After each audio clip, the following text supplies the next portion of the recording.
हम कुछ खास फलनों के बारे में पढ़ेंगे।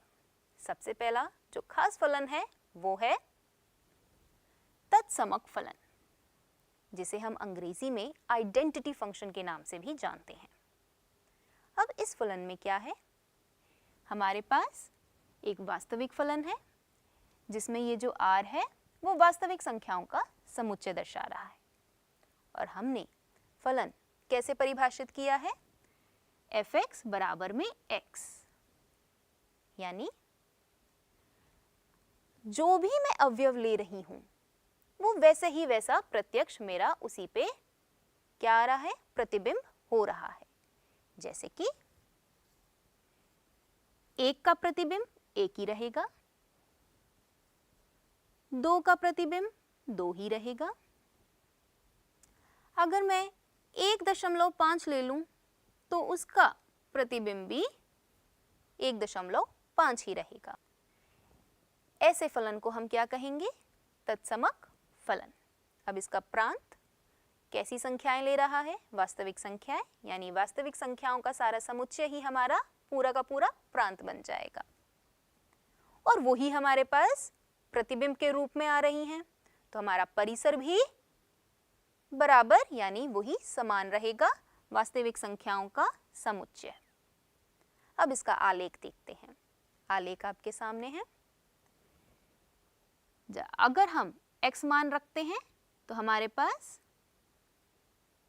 x प्रतिबिंब आ रहा है, 2 रख रहे हैं 2 आ रहा है, 3 रखेंगे तो 3 आ रहा है।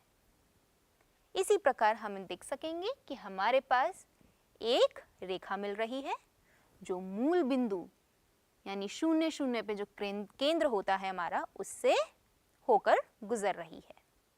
आइए अब एक और विशेष फलन को देखें। इसका नाम है अचर फलन। इसे हम अंग्रेजी में कांस्टेंट फंक्शन के नाम से भी जानते हैं। यह फलन भी आप देख सकते हैं हमारा वास्तविक फलन है, और जहां ये r हमारा वास्तविक संख्याओं का एक समुच्चय है। इसे हमने कैसे परिभाषित किया है, f(x) बराबर में c, यानी अगर मैं कोई भी संख्या लूं उसका प्रतिबिंब केवल एक ही होगा, और वो क्या होगा, वो अचर c होगा। उदाहरण के तौर पे देख सकते हैं, अगर मैं c को किसी संख्या से बदल दूं तो लेते हैं हम 2.5। इसका आलेख आप नीचे भी देख सकते हैं। f(x) बराबर में 2.5, तो इसका मतलब क्या हुआ, 1 का प्रतिबिंब 2.5, 2 का प्रतिबिंब 2.5, 3 का प्रतिबिंब भी 2.5, यानी मैं कोई भी संख्या ले रही हूं उसका प्रतिबिंब क्या बन रहा है, यानी उसका क्या प्रतिबिंब आ रहा है, 2.5। ठीक, ऐसे फलन को हम अचर फलन कहते हैं। इसका प्रांत बहुत आसान है। प्रांत में हम यानी कैसे अवयवों की हम प्रतिबिंब देख रहे हैं, सारे वास्तविक संख्याओं की, तो हमारा प्रांत हो गया सारी वास्तविक संख्याओं का समुच्चय। परिसर, परिसर देखेंगे कैसे हमें प्रतिबिंब मिल रहे हैं, केवल एक c, यानी जो अचर लिया है हमने, तो यानी इसका जो हमारा परिसर है वो क्या होगा, एकल समुच्चय जिसके अंदर c ही हमारा उसका अवयव होगा। ठीक, जैसे कि इस उदाहरण में हमारा परिसर क्या हो जाएगा, 2.5। सहप्रांत तो आप देख ही सकते हैं, सहप्रांत हमारा समुच्चय क्या है, कौन सा समुच्चय है, वास्तविक संख्याओं का समुच्चय। अब इसका आलेख देखते हैं। आलेख देखेंगे, अगर हम 1 रखते हैं 2.5 में तो हमारे पास 2.5 मिल रहा है, यानी ये 2.5, ये 1, 2 पे भी ऊंचाई 2.5, 3 पे भी 2.5। आलेख देख सकते हैं, देख सकते हैं ये जो आलेख है हमें क्या मिल रहा है, एक रेखा मिल रही है जो कि x अक्ष के क्या है, समानांतर है। ठीक, अब ये समानांतर रेखा हमारी भिन्न हो सकती है इस चर के आधार पर। अगर हमारा चर 3 है तो ये यहाँ आ जाएगी। अगर हमारा चर कैसा है, -3 है, तो ये x अक्ष के नीचे आ जाएगी। ठीक, आइए अब एक अलग फलन को देखें। हमारा तीसरा खास फलन है मापांक फलन, जिसे हम अंग्रेजी में मॉड्यूलस फंक्शन के नाम से भी जानते हैं।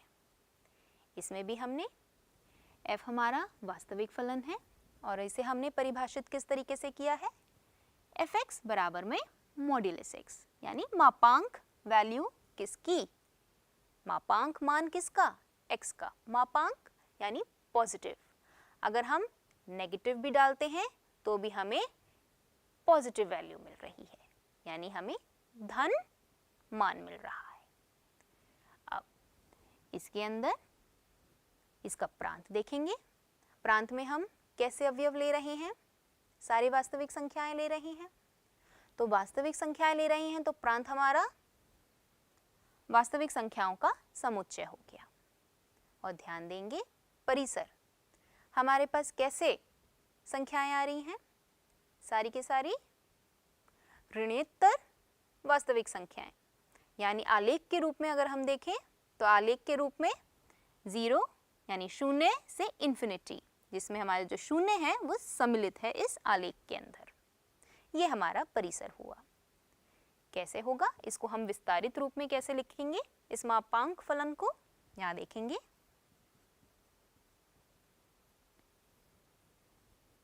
जब भी हमारा x 0 से बड़ा होता है, यानी जब भी मैं x का मान 0 से बड़ा लूंगी, तब जो हमारा फलन है वो ही लेगा, यानी क्या लेगा, तत्समक फलन होगा। अगर हम x बराबर 0 लेंगे तो 0 ही मिलेगा, यानी x बराबर 0 लेंगे तो 0 ही मिलेगा। और x अगर हमारा 0 से कम है तो हमें क्या लेंगे, हमें कैसी संख्या चाहिए, हमें पॉजिटिव संख्या चाहिए। तो यानी हम -x कर देंगे। जैसे कि -3 लिया, वो हमारा 0 से क्या है, छोटा, तो -3 के आगे एक और बारी माइनस लगा देंगे। तो हमारा आंसर यानी हमारा उत्तर क्या बना, इस फलन f3 का, f-3 का क्या मान आएगा, 3। ठीक, ये होता है हमारा मापांक फलन, जिसे हम अंग्रेजी में मॉड्यूलस फंक्शन भी कहते हैं। आइए अब एक और खास फलन के बारे में पढ़ें, जो कि है सिग्नम फंक्शन, यानी सिग्नम फलन। इस फलन में क्या खासियत है ये देखेंगे। ये फलन भी हमारा एक वास्तविक फलन है और इस फलन में हमारे केवल 3 प्रतिबिंब आ रहे हैं।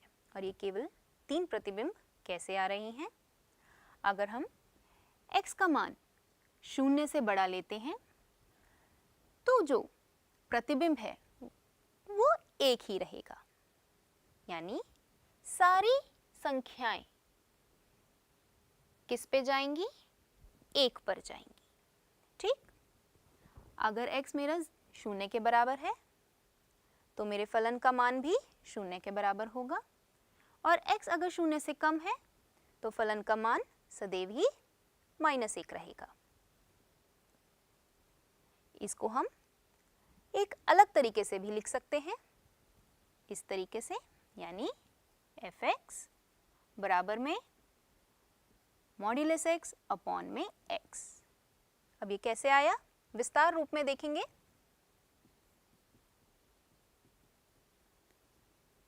x अगर मेरा 0 से बड़ा है तो हमें पता है मॉड्यूलस x का मान कितना होगा, x। तो x बटे में x कितना आया, 1।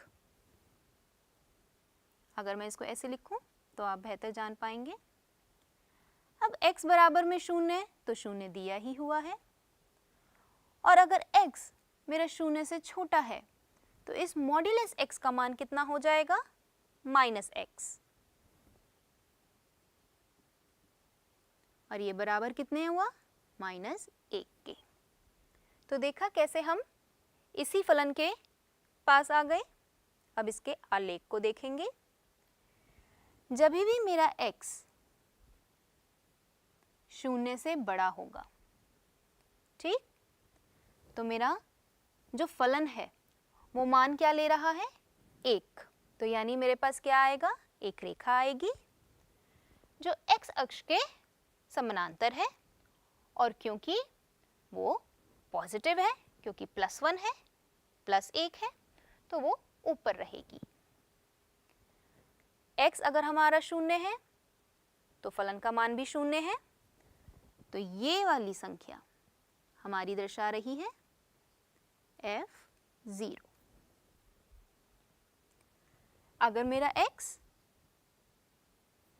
0 से छोटा है तो प्रतिबिंब -1 रहेगा, तो भी हमें एक रेखा मिल रही है x अक्ष के समानांतर।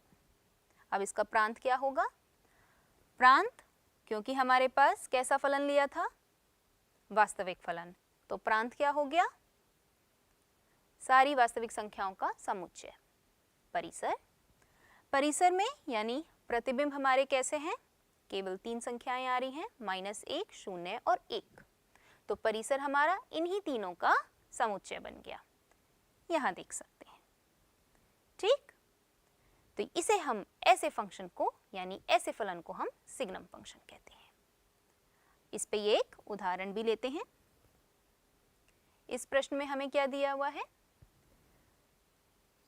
एक फलन दिया है मॉड्यूलस x - 2 बटे में x - 2। इसका हमें प्रांत और परिसर ज्ञात करना है।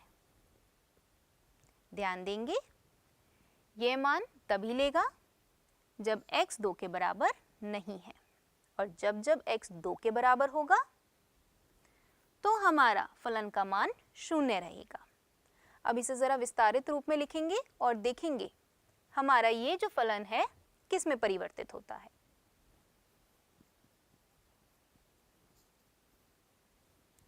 x हमारा अगर 2 से बड़ा है तो इस मॉड्यूलस फलन का क्या मान होगा,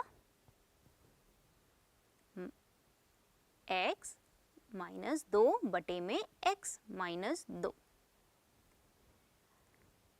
दोनों हमारे समान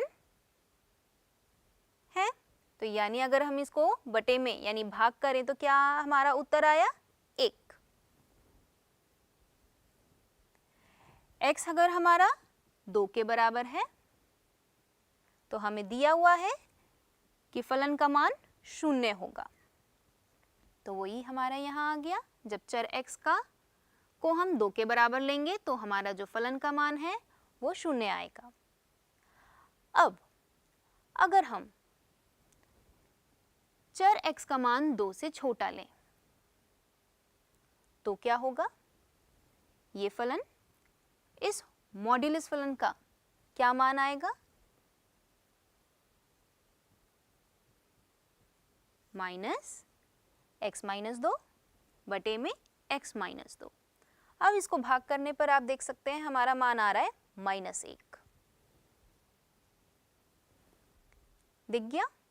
तो हमारा ये जो फलन दिया हुआ है वो और कोई नहीं, एक सिग्नम फलन ही है। तो इसका परिसर तो आप देख सकते हैं, और वो क्या है, समुच्चय जिसमें 3 अवयव हैं, -1, 0 और 1। इसका प्रांत पहले भी हमने देखा था, फलन हमें कैसा दिया हुआ है, वास्तविक फलन, और वास्तविक फलन का प्रांत क्या होता है, वास्तविक संख्याओं का समुच्चय। आइए इसका आलेख देखें। ध्यान देंगे, आलेख पहले वाले आलेख के बिल्कुल समान है, बस एक ही अंतर है,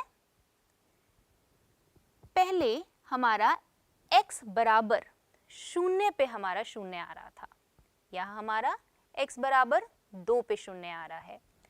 यानी जब हमारा x 2 के बराबर होगा तो फलन f का मान 0 आएगा, ठीक। और इसी प्रकार आप ये फलन को इस आलेख के रूप में निरूपित कर सकते हैं।